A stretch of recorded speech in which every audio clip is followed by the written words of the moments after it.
Buenos días a todos. Gracias, Guillermo, por la introducción. Gracias, Martín, por la invitación. Y, muchísimas gracias a todos por estar aquí presentes. Cuando llegaba me recibían David y Martín y les decía que esta semana me tocó hablar mucho ya y me aburre escucharme, pero a veces vale la pena porque uno cree por ahí que una vez que habla lo escuchan, pero en realidad te escuchan unas pocas personas y después te encontrás con gente que le explicás algo y te dice, no, ¿por qué no lo decís esto? Y vos pensás, ya lo dije, pero claro, ya te vio nadie, así que en el fondo está bueno, así que por ahí alguno ya me escuchó en la semana, acá veo algunos que me han escuchado y lo veo a varios en esta mesa. Así que disculpa si me pongo repetitivo, Cristiano y compañía, pero voy a hacer, no sé dónde puse el cosito de la presentación. Pero bueno, les decía ayer en Fiel que veo este momento para mí como un punto de inflexión en nuestra historia, porque no recuerdo nunca que se haya combinado una situación como la actual, en la que hay un cambio macroeconómico profundo, y cuando digo profundo me refiero a que hoy tenemos un orden macroeconómico por decisión política, digamos. Ya lo han escuchado al presidente y a mí infinidad de veces enumerar las crisis que hemos tenido a lo largo de los últimos más de 120 años, pero, digamos, ha habido algunos momentos en los que se ha visto un cierto orden, como al principio de la convertibilidad o los primeros años después de la salida de la convertibilidad, pero en general esos pocos años de cierto orden macroeconómico siempre se debieron justamente a que salíamos de una crisis terminal, entonces que el ajuste lo había hecho de manera desordenada el mercado y la política. Esta es la primera vez que se llega a un orden macro, digamos, evitando una crisis y por decisión política. Y esa es la diferencia fundamental de por qué podemos estar mucho más confiados de que esta vez es diferente y que se va a mantener en el tiempo, porque no vino por accidente como ha venido siempre. Y esa es la razón por la que siempre también anteriormente caímos en crisis recurrentes, porque la realidad es que no había una decisión política de tener las cuentas en orden. Entonces, yo creo que estos 20 meses se hizo lo que, digamos, siempre se pensó en Argentina que era imposible por muchísimas razones, digamos, primero económicas, pero sobre todo también políticas y sociales. Entonces, esos son los otros dos puntos por los que quiero decir que estamos en un punto de inflexión, que es que este orden macro que se está logrando, ¿sí?, tiene y tuvo un respaldo muy importante en las urnas. ¿Sí? La gran mayoría de la gente dijo, quiero seguir por este camino. Y está claro que, y nosotros así lo dijimos desde el día 1, que digamos, no se arreglan 120 años de historia en 2 meses, no se arreglan 16 de los últimos 20 años de desastres en 20 meses. Siempre dijimos que iba a ser un camino duro, pero siempre dijimos que era el camino correcto, que esta vez teníamos que transitar por este camino con la convicción de que realmente sí iba a valer la pena el esfuerzo, que es la frustración un poco que siente toda la gente y que sentimos todos los argentinos durante tantas décadas, que muchas veces se han hecho un montón de esfuerzo para nada, para después en 5 años caer en otra crisis, en 5 años caer en otra crisis y así recurrentemente. Entonces, digo, se combina un factor económico, se combina un factor social y creo que se combina también finalmente un factor político, porque el 10 de diciembre vamos a tener un cambio de Congreso que nos va a permitir mucho más tener un Congreso alineado con hacia dónde la gente votó ir. Entonces, este problema de gobernabilidad que nosotros particularmente sufrimos los últimos meses, ¿sí?, que se hizo realmente duro, porque fue un ataque duro, bueno, es algo que contra el pronóstico de muchos cambió fuertemente a partir de las elecciones de medio término. Entonces, creo que toda esta combinación pone a Argentina en una situación, digamos, que nosotros, todos los que estamos en este room, o sea, no lo hemos vivido nunca. Así que, bueno, aprovechémoslo. Voy un poco a los números. Me dijeron que iba a aparecer acá, a ver. No aparece porque se tapa por el coso. Así que, bueno, me voy a mover un poco. Pero lo primero que se atacó fue finalmente la raíz del problema, ¿no? Argentina, de los últimos 124 años, durante 113 tuvo déficit fiscal. Esos pocos años que no lo tuvimos fue en realidad porque estábamos en default. Se atacó la raíz del problema. Y el comunicarle esto a la gente, que la gente entendiera que este era el verdadero problema y no los que muchos percibían como los problemas que eran la inflación, ¿no?, los problemas de deuda o las devaluaciones. Eso eran simplemente las consecuencias de cómo se financiaba este déficit. Si se financiaba con suba de impuestos, con emisión, con deuda, de ahí los problemas que después se originaban. Pero logramos algo que yo diría inédito, porque heredamos primero un déficit consolidado de 15 puntos, 5 puntos en el Tesoro, 10 en el Banco Central, y en particular el déficit fiscal se eliminó el primer mes de gestión, algo que en su momento generó muchas dudas porque todo el mundo pensó esto es imposible, el ministro se sentó en la caja, no puede durar. Bueno, digamos, después creo de tantos meses, creo que ya nadie duda de que el equilibrio fiscal en la línea financiera vino para quedarse, y este es un logro al que nosotros nos aferramos mucho y que no vamos a resignar, porque creemos que tenemos un track record y una deuda en ese sentido que no nos permite alejarnos de esta ancla fiscal que es la más importante en nuestro modelo. Y para dar un ejemplo, que lo dije también ayer de la magnitud, venimos de las reuniones del G20 y del Fondo, y mi colega del Reino Unido decía que estaban con 5 puntos de déficit y que para el año próximo iban a tratar de bajarlo a 4, iban a tratar de reducir el déficit en 1 punto, lo que generó mucho aplauso y digamos, bueno, nosotros bajamos 5 en un mes, entonces imagínense lo que es para ellos digamos, la magnitud de lo que se ha hecho. Y para que se entienda también, no es que en Argentina era precisamente fácil hacerlo, sino por el contrario, en un país como Argentina parecía incluso mucho más difícil. De hecho, es la razón por la que no se hizo durante más de 120 años. Entonces, creo que es algo que tenemos que cuidar y valorar.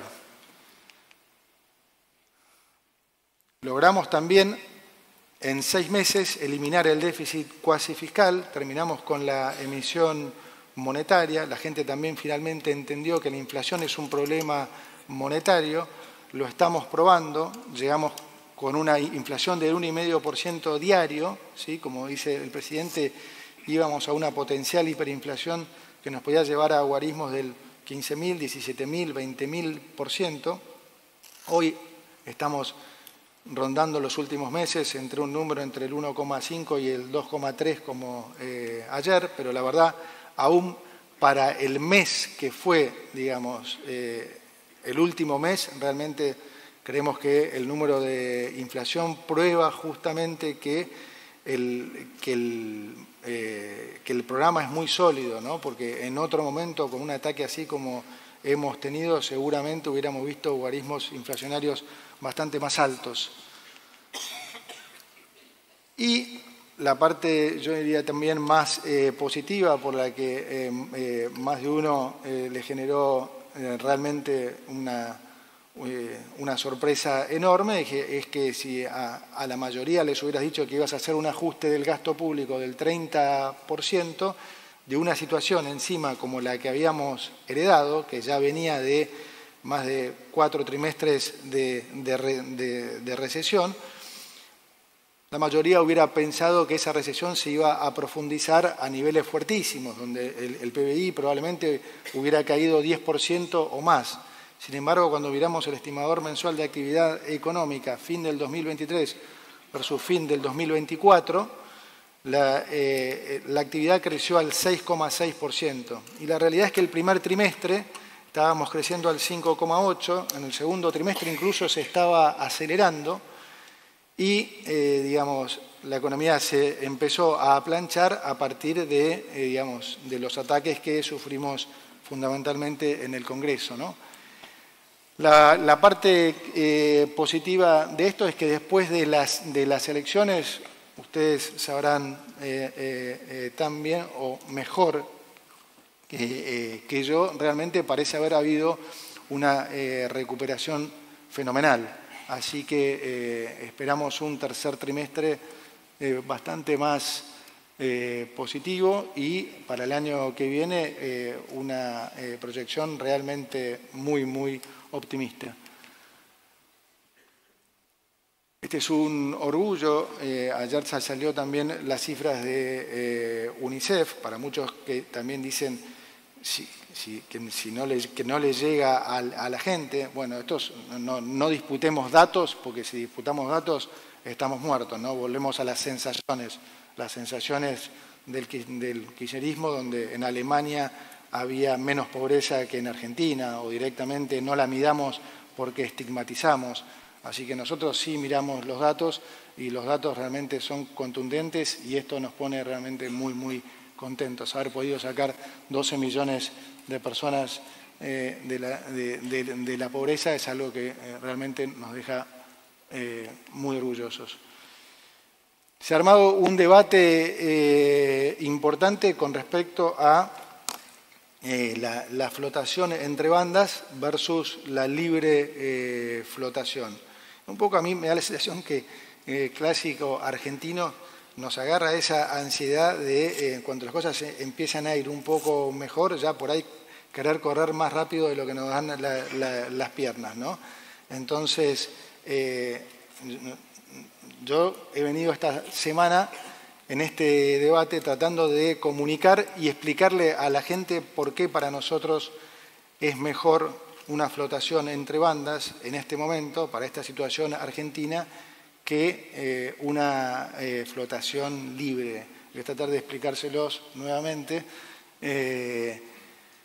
para que quede por lo menos lo que es, para que quede claro por lo menos lo que es nuestra visión. Yo respeto que haya gente que, digamos, que piense que Argentina podría estar flotando libremente, e incluso podría, digo, hasta dar resultado, pero nosotros creemos que desde el punto de vista de riesgo, digamos, de esa decisión ajustada por riesgo, realmente no vale la pena para los argentinos.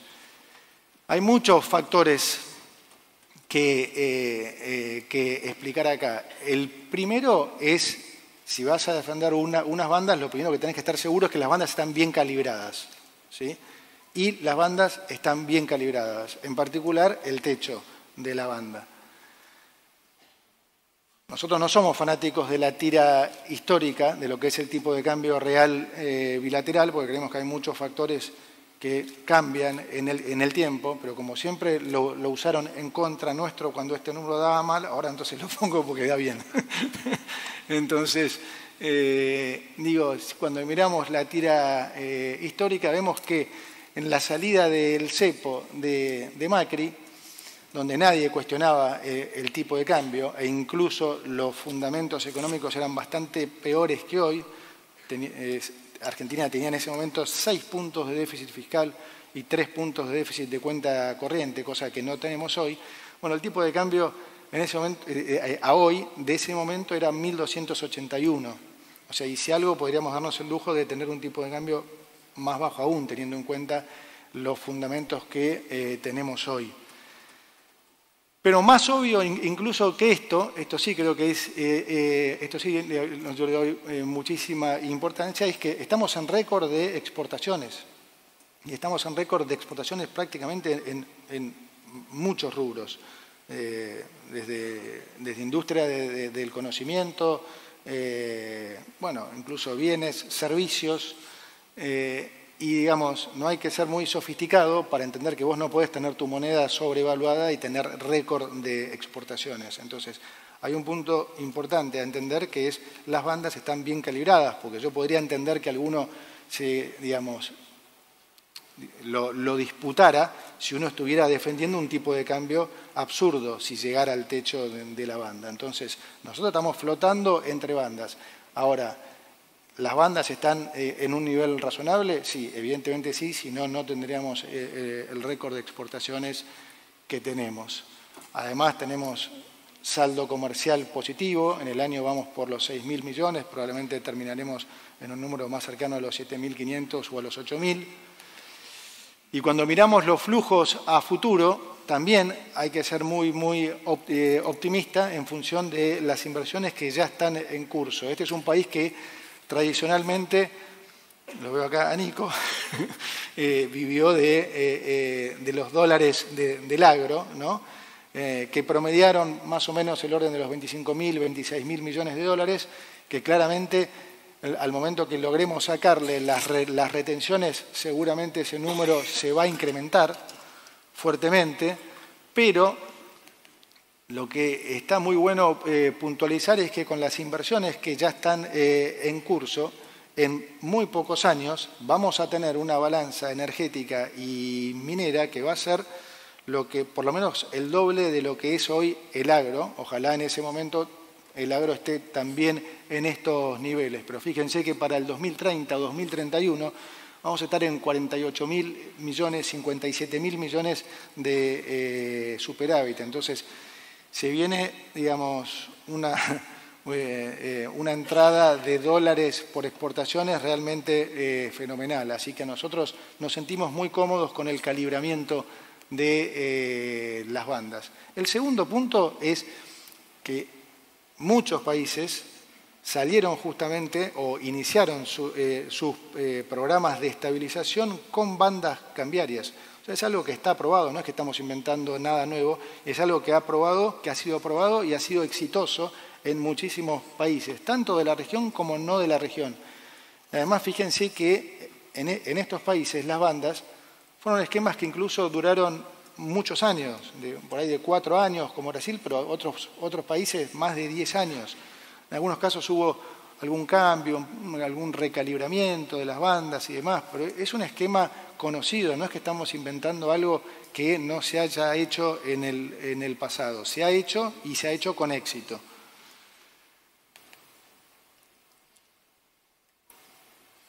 Un tema fundamental de por qué creemos que es más ventajoso para los argentinos estar en un esquema de bandas, y es la inestabilidad en la demanda de dinero. ¿Sí? Argentina es un país que tiene todavía, como consecuencia de todas las crisis que hemos vivido, una inestabilidad en la demanda de dinero fenomenal. Lo hemos visto nosotros en estos 4 meses, donde hubo un nivel de dolarización prácticamente que yo creo que no se ha visto en la historia, ¿no? O sea, más del 40% del M2 privado se dolarizó. O sea, es una cosa bestial. Entonces, hay que graduarse primero para poder flotar libremente, ¿sí? Y hago una salvedad también, porque recién mostrábamos otros países de la región, que es la mayoría de los países no flota libremente. O sea, hay una especie de mito de creer que, bueno, flotemos libremente. No flota nadie libremente. O sea, definitivamente ningún país en desarrollo. Y sí, algunos países desarrollados sí, pero convengamos que tienen una diferencia grande con nosotros. Entonces vuelvo a lo mismo que decía antes. No nos agrandemos tampoco, porque ya nos pasó en el pasado de intentar flotar, ¿sí?, cuando no necesariamente estaban dadas las condiciones, y después al primer shock tenemos que poner cepo de vuelta. Porque como hablábamos ayer con el viceministro Daza, la microestructura de nuestro mercado cambiario es tan chico, ¿sí?, que inmediatamente cuando enfrentás un shock, ya sea político o económico, ya sea local o internacional, casi que el terminar en un cepo termina siendo algo casi endógeno, porque la situación propia te fuerza a eso. Entonces, dada esta inestabilidad de la demanda de dinero, no nos comamos el cuento de que es fácilmente flotar, porque no es así. Y después voy a explicar un concepto más, que es el de lo que se llama el safe asset, que es algo que combina con esto que estoy diciendo. Pero quiero agregar una cosa más, que es a la volatilidad en la demanda de dinero, la volatilidad política. Tampoco podemos darnos el lujo de flotar libremente en un país que tiene la volatilidad política que tiene Argentina y cada 2 años. Es decir, mientras la alternativa siga siendo el comunismo, es muy difícil flotar, muchachos, es muy difícil, porque si cada 2 años la alternativa va a ser que puede venir alguien que va a ir para el otro lado, no que va a venir alguien de izquierda como es la izquierda en muchos países del mundo, que no va para el otro lado, o sea, toma la misma autopista que toman, digamos, todos, ¿sí?, con algunos matices, en algunos países más marcados que en otros, pero no van para el otro lado. Entonces, gana la derecha, gana el centro, gana la izquierda, todos van por la misma autopista, no van para el otro lado. En Argentina sí, en Argentina hay gente todavía y hay políticos con cierta aceptación que quieren ir para el otro lado. Entonces, obviamente, cada 2 años, cuando llegas a una situación así, se produce lo que pasó los últimos 4 meses, que lo vimos todos, y para el que decía que no era un riesgo político, bueno, vaya si no lo era, ¿sí? ¿Cuántos dijeron, que en realidad, que las LEFI, que el tipo de cambio? No, nada de eso pasó. Cuando salimos en abril del cepo, el tipo de cambio estaba flotando tranquilamente entre el medio de las bandas y las tasas estaban en niveles normales. Cuando vino todo el ataque político, por supuesto que hubo que hacer un apretón monetario, y sí, y hubo un ataque furibundo en la moneda. Bueno, tengámoslo en cuenta eso, porque evidentemente puede seguir pasando hasta que terminemos con esta volatilidad política. Como siempre digo, si queremos graduarnos de país serio, no podemos tener esta volatilidad política. La alternancia política tiene que ser más racional. No podemos pasar de capitalismo a comunismo. Entonces, si vamos a seguir con eso, estamos atrapados. Este es el número simplemente de, como ven, de lo que cayó el riesgo país. Un poco lo mismo pasó también con el tipo de cambio. Una vez que pasó esto, el tipo de cambio volvió a los 1.400 y está tradeando adentro de la banda. Para el que no está todavía convencido con todo esto, voy a decirles ahora ya algo no tan teórico o técnico, sino algo más concreto, que es la profundidad del mercado de cambios. ¿Sí? El mercado de cambios nuestro es un mercado que hoy está operando más o menos 200 millones de dólares por día.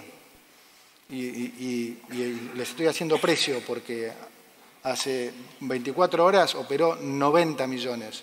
Entonces, no se lo tomen a mal, pero si alguien realmente cree que se puede flotar libremente en un mercado que opera 90, 100, 200, 250 millones por día, me parece que no operaron nunca un mercado. Entonces, no pidamos cosas que no se pueden hacer. No es serio, digamos, pretender flotar en un mercado que en sus 2 primeras horas por ahí opera, como en todos los últimos días, 12 millones. O sea, imagínense la facilidad para manipular eso. Compárenlo con lo que se opera en países vecinos. No digo lo que se opera, el dólar, el euro, nada. O sea, el real se operan entre 2.5 billones y 4.5 billones por día, además de miles de millones más en el mercado futuro. Chile, lo mismo. O sea, nosotros tenemos un mercado por ahora de juguete. Entonces, queremos estar haciendo algo que realmente no da por ninguna razón. Hay una volatilidad en la demanda de dinero que no lo permite. Primero necesitamos más consolidación en términos de estabilidad económica. Tenemos una volatilidad política que no lo permite. Tenemos una profundidad en el mercado que no lo permite. ¿Sí? Y por último, las bandas están bien calibradas y fueron probadas en el mundo y fueron exitosas. Espero haberlos convencido con eso. Bueno.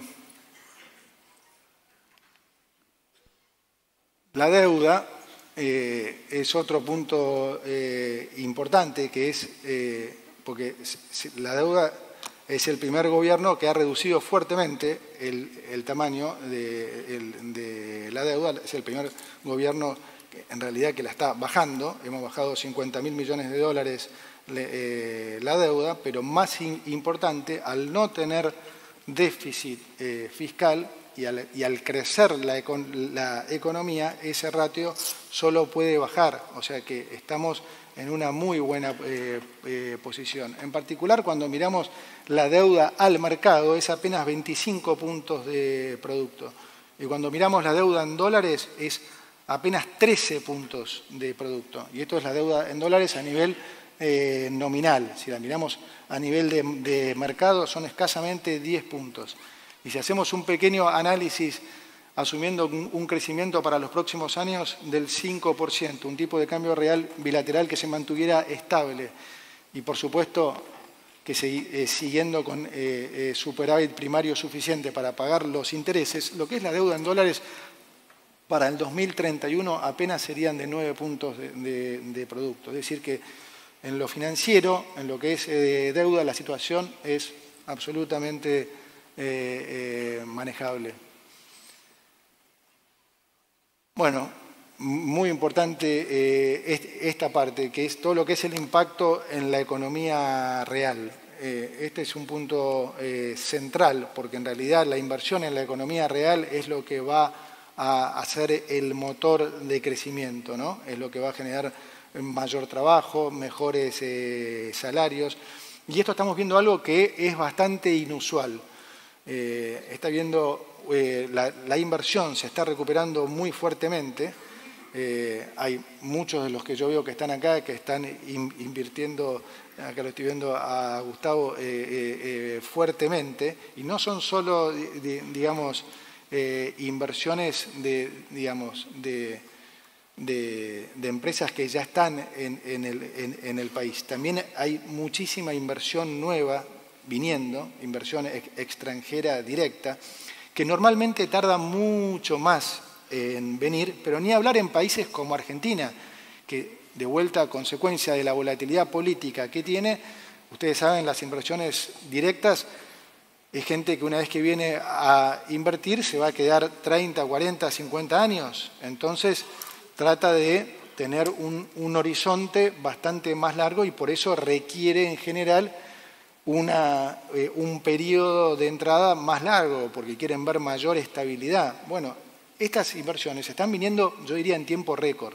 Y en gran parte esto es por esta batalla cultural en la que el presidente hoy es líder. Esa es la realidad.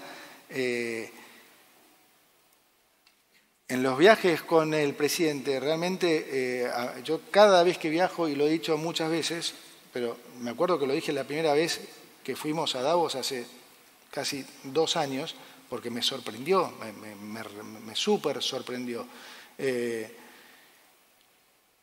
Y en ese momento, claramente, su atracción yo creo que venía más por sus ideas, por cómo las manifestaba, por su personalidad, por cómo se atrevía a decirlas, incluso en foros donde no necesariamente eran los que uno pudiera pensar que eran los más apropiados, como Davos, pero el cambio que he notado en los últimos viajes es que eso todavía está, pero ha derivado, ha mutado a admiración. De vuelta, digamos, para los referentes mundiales y para los inversores, lo que ha pasado en Argentina los ha dejado con los ojos abiertos realmente, con una sorpresa fenomenal, por todo lo que expliqué al principio, porque son cambios brutales que se pensaba que no solo Argentina, que ningún país puede hacer. Y como además los resultados lo están acompañando, ahora, además de la batalla cultural, en la que, digo de vuelta, hoy el presidente es una de las 3 figuras mundiales, y somos Argentina. O sea que, digamos, démosle mérito a esto porque, digamos, ser una de las 3 figuras mundiales como presidente, siendo el presidente de Argentina, diría que no es muy común. Y esto atrae muchas inversiones, porque cuando el presidente habla y da su discurso y habla de la batalla cultural y explica todo lo que, todo el círculo de cómo pensó esto, ¿no? Que es algo mucho más agregado, que lo invito a que lo escuchen, porque creo que hoy va a estar hablando en Corrientes y me dijo anoche que iba a hablar de esto, que es un poco el mismo discurso que da cuando habla con los empresarios. Genera un nivel de optimismo que, digamos, cambia casi digamos, inclina la balanza para el lado nuestro. Cuando estuvimos ahora en el Consejo de las Américas, que había un montón de, o sea, era un grupo, digamos, de más o menos 15 inversores muy, muy grandes, todos apoyando, diciendo que iban a invertir en Argentina, pero yo rescato lo que dijo uno en particular, que me llamó la atención, que dijo, mire, presidente, nosotros tenemos muchas inversiones muy fuertes en países como Chile, Colombia, que claramente son países que en términos de estabilidad económica, en términos de, si se quiere, hasta digamos, de oportunidad por temas impositivos, nos llevan muchas décadas de ventaja, ¿no? Son países que han hecho las cosas mucho mejor que nosotros durante muchos años. Ahora, esta persona le decía a nosotros, todo lo que es inversión nueva va a ser en Argentina. ¿Sí? Y esto, digo, a pesar de que las condiciones nuestras todavía son más desfavorables que las que en esos países, y a pesar de que nosotros apenas, digamos, hace 20 meses que estamos incursionando en este modelo. Pero el impacto que tiene ese discurso cultural es lo que los inversores afuera quieren escuchar. Entonces, hay también mucho de apoyo, no solo de ellos, sino también de, por ejemplo, de Estados Unidos, ¿no? Muchos me preguntan, ¿cómo hicieron para que Estados Unidos los apoyara de esa manera? Bueno, es la consecuencia de estar haciendo lo que estamos haciendo. Así como hacer las cosas mal tiene sus costos, hacer las cosas bien tiene sus beneficios, ¿no? Y estos son los beneficios de estar haciendo las cosas bien. Argentina ha captado la mirada del mundo no solo por lo que está haciendo, sino porque hay muchísimo interés en el mundo de que le vaya bien, no solo por Argentina mismo, sino para que las ideas estas, digamos, tengan más influencia en el mundo. Estados Unidos nos ha tomado particularmente como un aliado porque ve que puede tener un impacto muy, muy grande en la región. Y de hecho ya lo estamos viendo en las elecciones en Bolivia. Vamos a ver cómo se dan las elecciones en Chile. Pero claramente el modelo que se está siguiendo, el modelo de la libertad, está teniendo impacto y está siendo mirado por todo el mundo. Entonces hay un interés también geopolítico que no lo subestimen porque es enorme, ¿sí? Y estamos viendo inversiones, estas son las inversiones que tenemos por ahora que llegaron al RIGI, 24 proyectos por 51.000 millones de dólares, ya hemos aprobado 9 por más o menos 25.000, pero si se acuerdan en los últimos meses ha habido anuncios de inversiones por casi 100.000 millones de dólares, ¿no? Entre las dos mineras más importantes, Enel, con YPF, la inversión de Sam Altman en inteligencia artificial, que dicho sea de paso, lo que está buscando no es que sea un hub más, un database más, sino quiere que sea en realidad casi su database de punta, ¿sí? Así que hay un montón de inversiones viniendo que obviamente este no es capital que va a entrar el mes que viene, sino capital que va a entrar en los próximos años, pero son números que, como decía ayer, o sea, mueven la matriz económica argentina, digamos, 180 grados. Entonces, hay un optimismo afuera con lo que se está haciendo fenomenal, que muchos de ustedes seguramente tienen contactos afuera y lo perciben. Yo realmente lo vivo y lo percibo muchísimo, porque en cada viaje con el presidente es realmente fenomenal. No sé si me quedan muchos más temas por tocar. Bueno, esto es cómo va a quedar la composición del Congreso. Tal vez el otro tema que por ahí sería bueno tocar es el tema también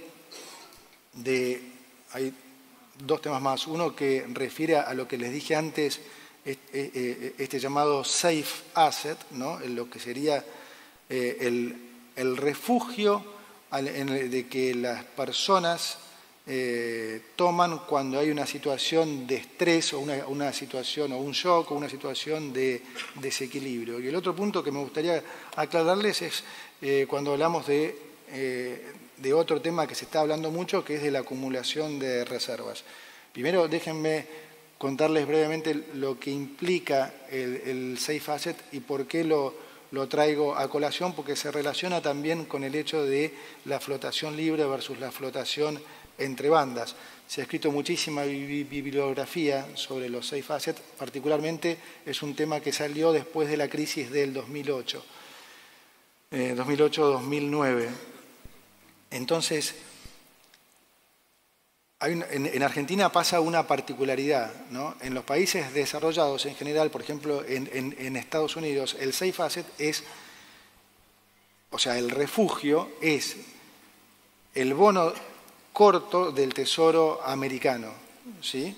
Cuando los americanos sienten que puede haber algún shock o un lío, como puede ser la crisis del 2008-2009 y demás, ¿en qué se refugian? En la tasa de cortísimo plazo, en los bonos de cortísimo plazo de Estados Unidos. ¿Eso qué hace? Que esa demanda por esos bonos hace que el precio suba, la tasa baja fuertemente. Baja fuertemente a niveles de por ahí cero o incluso niveles negativos. ¿Cuál es la consecuencia de eso? Que en realidad actúa casi como un estabilizador automático, ¿no? Porque obviamente esa baja de tasas a prácticamente cero, después incentiva el consumo y la inversión y entonces la economía paulatinamente empieza a recuperar. ¿Cuál es el problema que tenemos acá? Que en Argentina el safe asset es el dólar. Esa es nuestra realidad. Producto de lo que vimos en los últimos 120 años, ese es nuestro safe asset.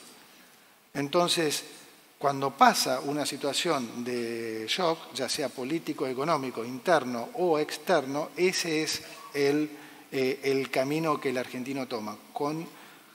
¿Cuál diferencia fundamental con lo que dijimos recién? Que lejos de actuar como estabilizador automático, en Argentina casi que actúa como desestabilizador automático, porque esa suba del dólar genera una suba de tasas, genera que todos ustedes retraigan sus inversiones, genera un parate en la economía, entonces genera una menor recaudación, entonces genera un problema fiscal y entramos en un círculo vicioso, ¿sí? Entonces, esa es nuestra realidad todavía. Va a cambiar en algún momento, pero esa es la realidad con la que convivimos hoy. Entonces, a eso sumémosle que en Argentina los shocks, además, se dan mucho más cotidianamente que en cualquier país desarrollado. Un shock en Estados Unidos es algo que eventualmente ocurre cada 10 o 15 años. En Argentina ocurre cada 2. Cada vez que tenemos una elección o algo, tenemos este mismo problema. Entonces, me parece que es algo también para remarcar, lo relaciono con lo que hablábamos antes de vuelta de la diferencia con la flotación, ¿no? Y después también erróneamente, no sé por qué, se habla de digamos, que hay que flotar para comprar reservas. Eso no es así. De hecho, este gobierno es el gobierno que más reservas compró por lejos, más del doble del que nos sigue. Hemos comprado 29.000 millones de reservas. Es verdad que justamente porque hemos tenido que pagar la deuda, porque este es un gobierno que va a honrar siempre sus deudas, y esto lo quiero remarcar fuertemente, porque el principio nuestro es el de respetar el derecho de propiedad, ¿sí? Entonces, esto es algo fundamental para todos ustedes, es algo fundamental para el país, para el crecimiento. Entonces, nosotros las deudas las vamos a honrar siempre. Entonces, se han comprado muchas reservas, se han retenido muchas menos, porque hemos tenido que usar esas reservas para ir pagando deuda. Entonces, cuando fuimos a Estados Unidos y demás, fuimos justamente para también garantizar lo que eran los pagos de deuda de los próximos años. Porque en ese momento teníamos los mercados cerrados y no había prácticamente alternativas. Ahora bien, volviendo al tema de la acumulación de reservas, lejos de ser algo que nosotros subestimamos, insisto, para nosotros es una prioridad. Pero quiero aclarar que hoy por hoy está separado lo que es la acumulación de reservas de lo que es, como hemos venido haciendo ahora, el pago de nuestras deudas. Nosotros queremos acumular reservas para hacer cada vez más fuerte el balance del Banco Central, porque eso contribuye al proceso de desinflación y es importante tener un Banco Central cada vez más capitalizado, porque esos dólares son lo que respaldan los pesos que circulan, ¿sí? Entonces nosotros queremos comprar reservas para retenerlas, no como hemos tenido que estar haciendo durante estos 20 meses de comprar reservas para pagarle a los bonistas. Hoy estamos, gracias a Dios, en una situación que cambió. Se abrieron varias avenidas desde lo financiero. O sea, ya no solo tenemos el swap chino y el apoyo de Estados Unidos, sino que ahora se han abierto otras alternativas que son las que escuchan. También estamos hablando con bancos, también se han abierto oportunidades, se está abriendo, digamos, una oportunidad desde el mercado mismo también. Incluso hemos tenido requerimientos inversos, lo que se dice reverse inquiries, o sea, de los fondos mismos e incluso de empresarios mismos por invertir en bonos argentinos. Entonces, hoy, afortunadamente, podemos separar lo financiero de lo monetario y de lo que es la acumulación de reservas. Es decir, que lo financiero lo vamos a poder solucionar con lo financiero. Entonces, cuando muchos dicen, no, pero tienen una meta de 9.000 millones de dólares con el fondo. Sí, no, claro, pero esas metas estaban puestas pensando que nosotros teníamos que pagar con reservas los vencimientos de los bonos de enero, los BOPREAL, a los multilaterales y demás. Y esa es la mayor parte de esos 9.000 millones. Hoy eso se resuelve de manera financiera, por lo tanto no hay ningún estrés ni ningún problema con lo que son las metas con el fondo, ni lo que es la acumulación de reservas. Nosotros vamos a acumular reservas y vamos a acumular más reservas probablemente de lo que cualquiera puede estar pensando, porque, como mostramos antes, no sé si lo mostré ahora que pienso, que es cuando hablamos de la volatilidad de la demanda de dinero, les mostré lo que es los niveles de monetización, lo bajo que están los niveles de monetización en Argentina. A ver si la encuentro. Acá estamos. Fíjense que cualquier agregado monetario que quieran ver, estamos en niveles de prácticamente 60% de lo que fue el promedio de los últimos 18 años, 40% de lo que fue el pico de los últimos años. Entonces, este proceso de remonetización de la economía, que obviamente se va a dar, porque en la medida que la economía crezca, la gente va a tener que demandar más pesos, ¿sí? O sea, esto es algo natural, y porque estamos en niveles bajísimos, cuando ustedes corren cualquier modelo de vuelta de remonetización y de refinanciamiento de lo que es la deuda en pesos, pueden hacer la combinación que quieran, les va a dar que sí, que el potencial de acumulación de reservas es muy significativo. Y la parte buena de esto, ¿por qué nosotros lo relacionamos con la demanda de dinero? Porque lo que no queremos es volver al pasado, en el sentido de comprar dólares contra pesos que la gente no demanda. ¿Sí? Ayer les puse en Fiel el ejemplo de OpenAI, o sea, si mañana viniera Sam Altman y nos quisiera vender los 25.000 millones de dólares que tiene que vender para la inversión en inteligencia artificial, y los tenemos que comprar, porque obviamente el mercado no puede absorber 25.000 millones de dólares, eso equivaldría a que nosotros tenemos que emitir 35 billones de pesos, que obviamente la gente no los demandaría. Entonces, ¿qué tenemos que hacer? Esterilizarlos. Entonces tenemos que volver a una bola gigante de LEVAX, LELIX, o pónganle el nombre que quieren, que termina siendo de vuelta un déficit cuasi fiscal fenomenal. Entonces, lo que nosotros queremos es comprar reservas inteligentemente, ¿sí? en la medida que la demanda de dinero va acompañando todo este proceso de crecimiento. Todo esto va a pasar. ¿Sí? Así que pueden estar confiados y tranquilos que todo esto va a pasar, porque como digo siempre, en economía no hay casualidades, es todo causal. A nosotros nos fue mal porque siempre hicimos las cosas mal. A pesar de que siempre le quisimos echar la culpa a alguien, siempre fuimos nosotros que hicimos las cosas mal. Ahora estamos haciendo las cosas bien, y entonces las cosas van a salir bien. Así que, como les digo siempre, los invito a creer, a confiar, a sumarse, porque Argentina va a ser el país más libre y el país que más va a crecer por los próximos 30 años. Muchas gracias.